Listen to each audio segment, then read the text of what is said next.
نحمده ونصلي على رسوله الكريم اما بعد اعوذ بالله من الشيطان الرجيم بسم الله الرحمن الرحيم انما يخشى الله من عباده العلماء صدق الله العظيم۔ بزرگان محترم، برادران اسلام، ہندوستان کے اندر جہاں علماء کرام کی بہت زیادہ قربانیاں اور بہت زیادہ محنتیں ہیں، وہیں جی کیوں ٹھیک نہیں ہے؟ پیٹ چمک رہا تھا۔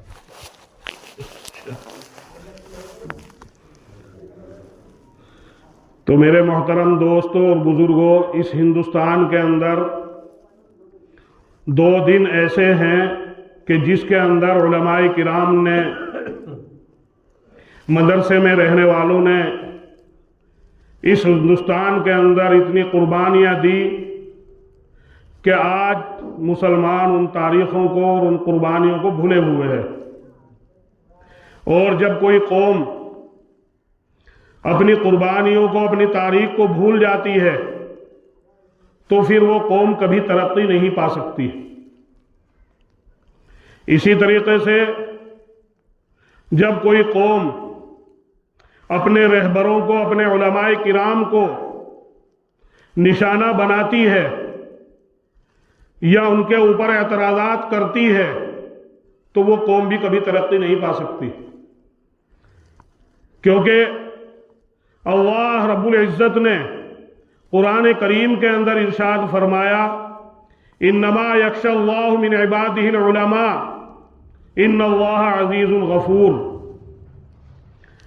کہ اگر دنیا کے اندر بسنے والوں میں، دنیا کے اندر رہنے والوں میں اگر اللہ سے زیادہ ڈرنے والی کوئی قوم ہے تو وہ علماء کرام کی قوم ہے۔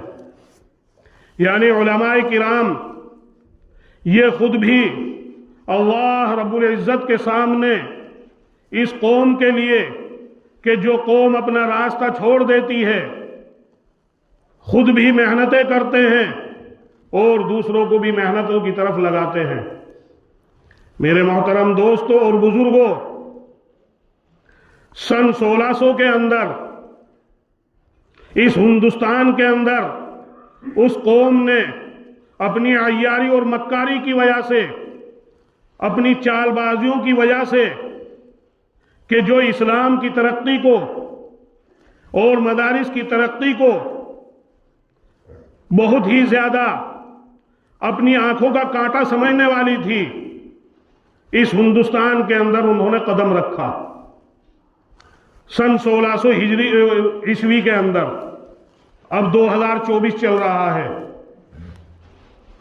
اور انہوں نے جو اس وقت کے حکومت تھے، بادشاہ تھے، ان کو یہ دھوکہ دیا کہ ہم تجارت کے طور پر ہندوستان کے اندر اپنی کمپنیاں اور اپنی منڈیاں لگانا چاہتے ہیں، کہ جس کی وجہ سے ہندوستان کی بھی ترقی ہوگی اور ہندوستان کے اندر آنے والے چاروں طرف سے جب تاجر لوگ آئیں گے تو ہندوستان کا ایک نام ہوگا۔ یہ سن 1600 کے اندر اس انگریز نے ایسٹ انڈیا کمپنی، جس کو ہم کہتے ہیں، سنتے ہیں لیکن ہمیں تاریخ معلوم نہیں ہے، ایسٹ انڈیا کمپنی یہ ایک انگریزی لفظ ہے، اس کا ترجمہ ہے تجارتی دستہ، تجارتی قافلہ۔ وہ حیدرآباد کے اندر، کلکتے کے اندر، سورت کے اندر انہوں نے بڑی بڑی کمپنیاں تجارت کے طور پر یہاں قائم کی، لیکن وہ عیار قوم، وہ مکار قوم کہ جو اسلام کو ایک نظر سے نہیں دیکھنا چاہتی تھی، اسی تجارتی قافلوں کے اندر انہوں نے اپنے فوجیوں کو لانا اس ہندوستان کے اندر شروع کر دیا۔